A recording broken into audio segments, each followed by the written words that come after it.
this trendy cape sleeve, you don't really need pattern for this. Okay, so this is what I'll be using for the side fabric. So for me, I want it to be, the longest part of the sleeve is going to be 11 inches. I've added my allowance, which is half an inch, so I'll just trim out the excess that I have here. Okay, then the width I'm using is 5 inches plus allowance. I'm going to be using 6 inches. Can you see? Joining allowance, you're joining it here and here, that's 6 inches. So this is for both the two sides. You are going to be cutting it on fold like this. Do not cut out this place. Okay, the next thing is to determine the part that is going to be shorter. Okay, and that is the part you are going to be adding the cone to. So you can decide to do whatever you want. So for me, I'll come up by 3 inches. You can come up by 3, you can come up by 3.5. Then I'll connect it back to this place. You can even come up by 4, depending on, it just depends on what you want.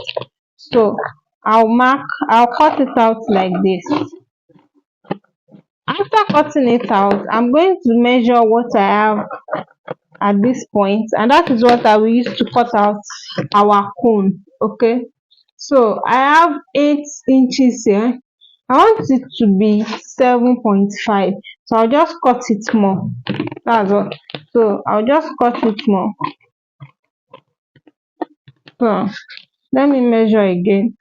Now I have 7.5, so that is the length we are using for our cone. I'll take another fabric now to cut out the cone. This is another fabric which I will be using to cut out the cone. You can see I've already folded my fabric. So for me, I'm using 5.5. By the time I join it together, it's going to be 5 inches.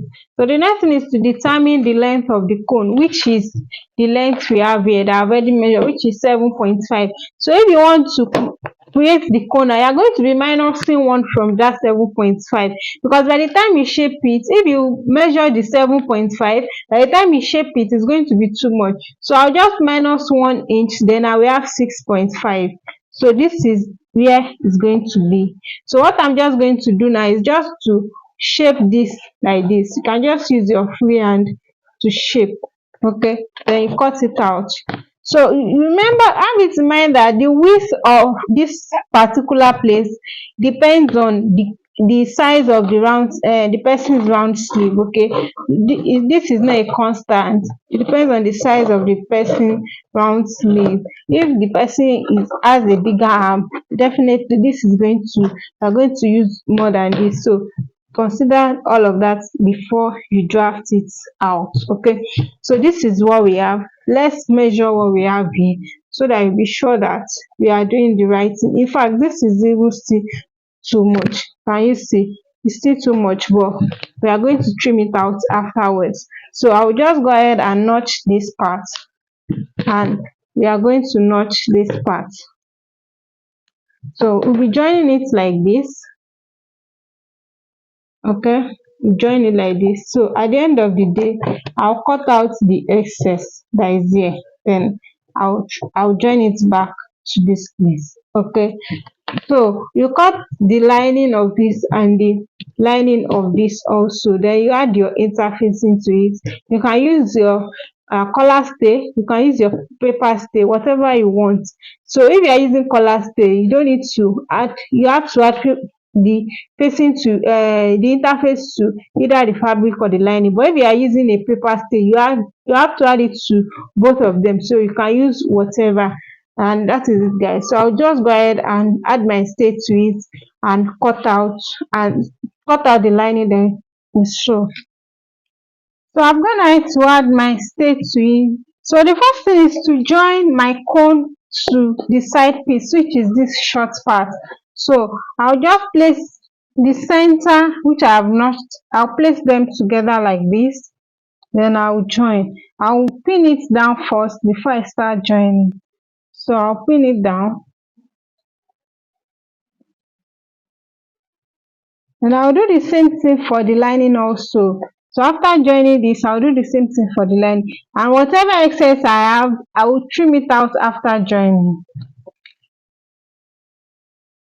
I'm done joining. I'm gonna need to notch it. Then I trim out the joining allowance.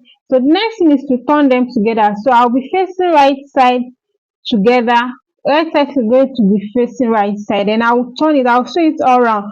But in the course of sewing, I'm going to be leaving a space just like 2 inches so that I'll be able to use it to turn it. So you can just leave the space anywhere you feel like leaving the space. So that is where you are going to use to turn it. Then afterwards, you are going to be closing it up by using hemming gum to gum it together.